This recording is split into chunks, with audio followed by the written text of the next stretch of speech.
السلام علیکم ورحمۃ اللہ وبرکاتہ۔ الحمد للہ رب العالمین والصلاة والسلام علی رسولہ الکریم، اما بعد فاعوذ باللہ من الشیطان الرجیم، بسم اللہ الرحمن الرحیم۔ پیارے سامعین، درس قرآن کے اس پروگرام میں آپ کا استقبال ہے۔ آپ کا بھائی آفاق احمد سنابلی۔ پیارے سامعین، درس قرآن کے اس پروگرام کے اندر سورہ فاتحہ کے حوالے سے میری گفتگو چل رہی ہے۔ سورہ فاتحہ کی سب سے پہلی آیت الحمد للہ رب العالمین، اس آیت کے حوالے سے میں نے آپ کے سامنے ذکر کیا تھا کہ اس آیت میں موجود ہر لفظ کا معنی کیا ہے،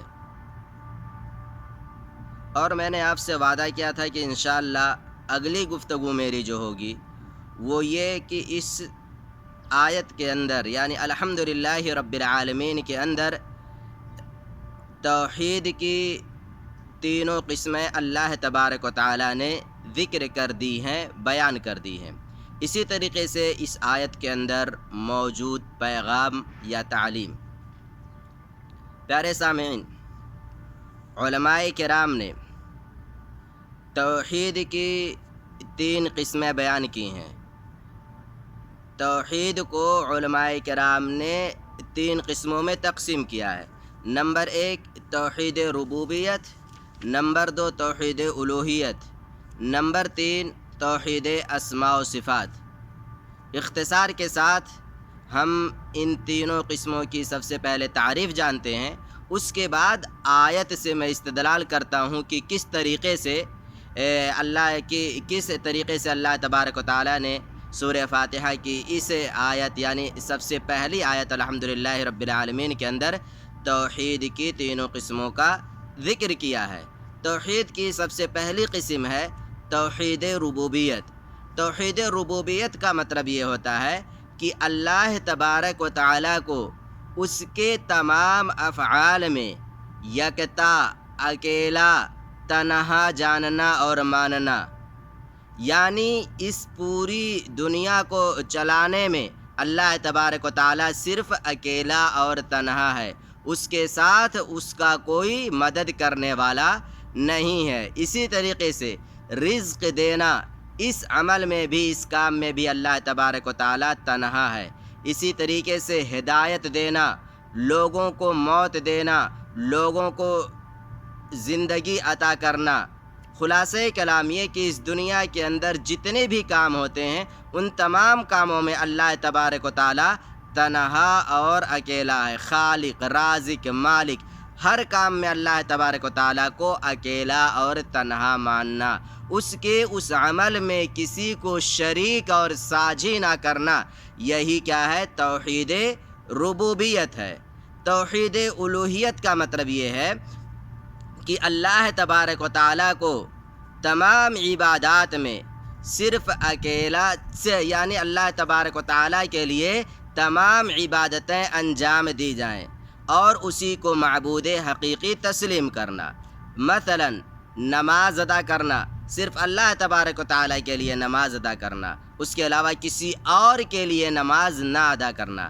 اسی طریقے سے اس دنیا کی جتنی بھی عبادت ہو سکتی ہے ان تمام عبادتوں کو صرف اللہ تبارک و تعالی کے لیے ادا کرنا، اور اس دنیا کا سے مالک صرف اللہ تبارک و تعالی کو جاننا، رب صرف اللہ تبارک و تعالی کو ماننا، معبود حقیقی صرف اللہ تبارک و تعالی ہی کو تسلیم کرنا، یہی توحید الوہیت ہے۔ اور میں نے اس سے پہلے ذکر کیا تھا کہ اس دنیا کے اندر جتنے بھی انبیاء کرام آئے وہ اصل جو پیغام لے کر کے آئے تھے، توحید کی جو قسم لے کر کے آئے تھے وہ یہی والی قسم تھی، یعنی توحید الوہیت، کیونکہ یہی اصل ہے۔ جب ایک انسان توحید الوہیت کو تسلیم کر لے گا، جب ایک انسان یہ مان لے گا کہ اللہ تبارک و تعالیٰ کے علاوہ اس دنیا کے اندر کوئی اور معبود حقیقی نہیں ہے، تو پھر ایسی شکل میں وہ شخص مسلمان ہو جائے گا۔ اور اسی کو لے کر اللہ کے رسول صلی اللہ علیہ وسلم کی کفار مکہ اور اسی طریقے اس وقت کے جو مشرکین سے ان سے لڑائی ہو رہی تھی، کیونکہ وہ اسی قسم کو نہیں مانتے تھے، یعنی توحید الوہیت کو وہ نہیں مانتے تھے، جبکہ توحید ربوبیت کا وہ اقرار کرتے تھے۔ لیکن صرف توحید ربوبیت کو مان لینے سے کوئی بھی شخص مسلمان نہیں ہوگا جب تک کہ وہ توحید الوہیت کو تسلیم نہ کر لے۔ جب ایک شخص توحید الوہیت کو تسلیم کر لے گا، اللہ تبارک و تعالیٰ کو اپنا معبود حقیقی مان لے گا، تو پھر ایسی شکل میں وہ شخص اسلام کے اندر داخل ہو جائے گا۔ تیسری اور آخری قسم جو ہے وہ ہے توحید الاسماء والصفات، یعنی اللہ تبارک و تعالیٰ نے اپنے لیے جو نام اور جو صفات قرآن کریم کے اندر ذکر کیے ہیں، اسی طریقے سے پیارے رسول صلی اللہ علیہ وسلم نے احادیث کے اندر اللہ تبارک و تعالیٰ کے لیے جو اسماء و صفات ذکر کیے ہیں، ان کو بغیر کسی تشبیہ، تمثیل اور تعطیل کے لیے بغیر تعطیل کے اللہ تبارک و تعالیٰ کے لیے ثابت کرنا۔ تمثیل، تشبیہ اور تعطیل کیا ہے، انشاءاللہ عقیدہ توحید کے درس میں اس کی وضاحت کروں گا۔ صرف اتنا جان لیں کہ جو نام، جو صفات اللہ نے قرآن کریم کے اندر اور رسول اکرم صلی اللہ علیہ وسلم نے احادیث مبارکہ کے اندر ذکر کیے ہیں، ان کو بعین ہی تسلیم کر لینا، یہی توحید اسماء و صفات ہے۔ اور اسی قسم میں کئی سارے علماء بھٹک گئے ہیں، چونکہ یہ معاملہ اتنا آسان نہیں ہے، بلکہ اس کو ماننا اور تسلیم کرنا کس ڈھنگ سے، کس انداز سے، یہ ایک الگ بحث ہے۔ انشاءاللہ عقیدہ توحید کے درس میں اس پر تفصیلی طور پر گفتگو کروں گا۔ اور اسی طریقے سے توحید الاسماء و صفات میں جو کتابیں علماء کرام نے تصنیف کی ہیں، ان کتابوں کا نام بھی میں آپ کے سامنے ذکر کروں گا، تاکہ زیادہ سے زیادہ اس موضوع پر آپ معلومات حاصل کر سکیں، اور اگر کہیں کوئی خرابی ہو یا کوئی خلل ہو تو اس کی اصلاح بھی آپ کر لیں۔ پیارے سامعین، دیکھیے الحمدللہ رب العالمین، اس کے اندر میں نے کہا تھا اللہ تبارک و تعالیٰ نے توحید کی تینوں قسموں کا ذکر کیا ہے۔ کس طریقے سے کیا ہے، استدلال دیکھیں کس طریقے سے۔ نمبر 1، الحمدللہ، اللہ تبارک و تعالیٰ کے لیے حمد ثابت کرنا، اور یہ کہنا کہ ایک کی ہر طرح کی تعریف، بڑائی، کبریائی کا کامل حقدار، ہر طرح کی تعریف کا کامل حقدار صرف اللہ تبارک و تعالیٰ کی ذات ہے، اس کے علاوہ کوئی نہیں ہے۔ تو یہ اللہ تبارک و تعالیٰ کی ایک طرح سے تعریف ہے یہ، اور اللہ کی تعریف کرنا یہ عبادت ہے۔ اللہ کی تعریف کرنا یہ عبادت ہے۔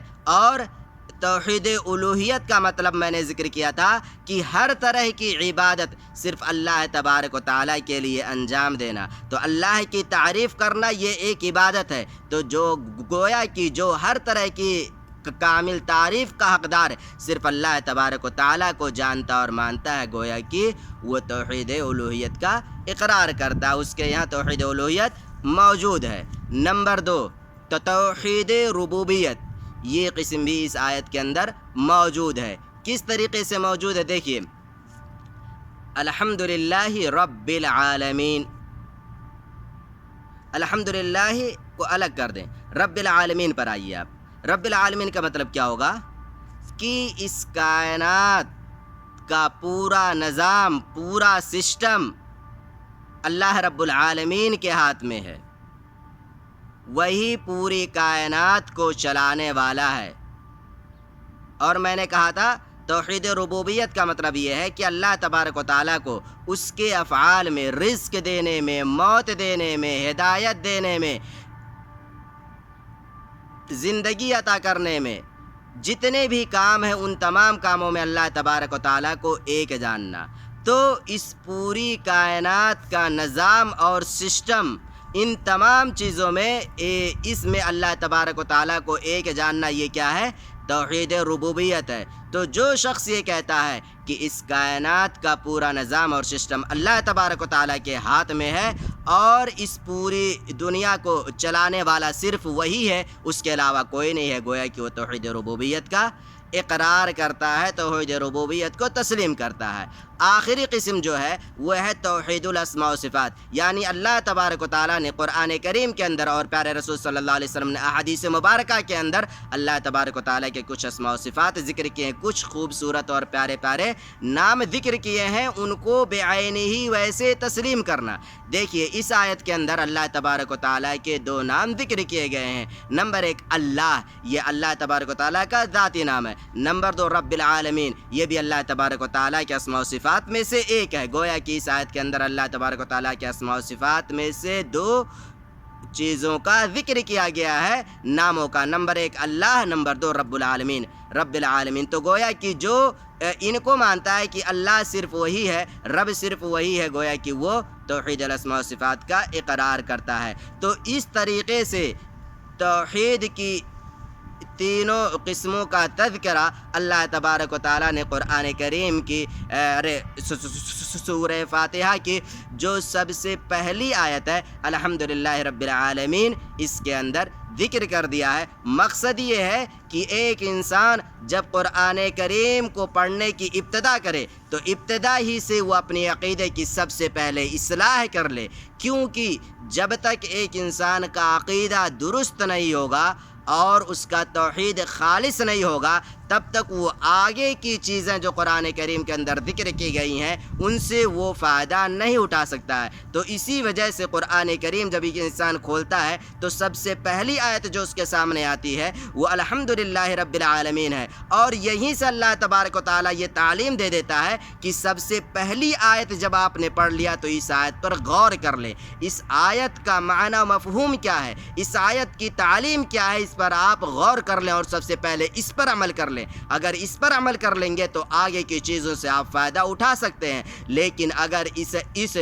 لیکن اگر قرآن کریم کھولنے کے بعد جو آیت سب سے پہلی آتی ہے اگر آپ نے اس پر ہی عمل نہیں کیا تو ایسی صورت میں آگے کی چیزوں کو پڑھنے سے آپ کو کوئی فائدہ حاصل ہونے والا نہیں ہے. گویا کہ اس آیت کے اندر اللہ تبارک و تعالیٰ نے یہ تعلیم دی ہے کہ ہر طرح کی عبادات اور اسی طریقے سے جو کام اس دنیا کے اندر جو نظام اور سسٹم ہے اس دنیا کا وہ اللہ تبارک و تعالیٰ کے ہاتھ میں. ان تمام چیزوں میں ایک جاننا اور اس دنیا کے اور اسی طریقے سے اگر کوئی کامل تعریف کا حقدار ہو سکتا ہے تو وہ صرف اللہ تبارک و تعالیٰ کی ذات ہے. اس کے علاوہ کاملیت یا اکمل ہونے کی صفت کسی اور کو نہیں حاصل ہے. السلام علیکم ورحمۃ اللہ.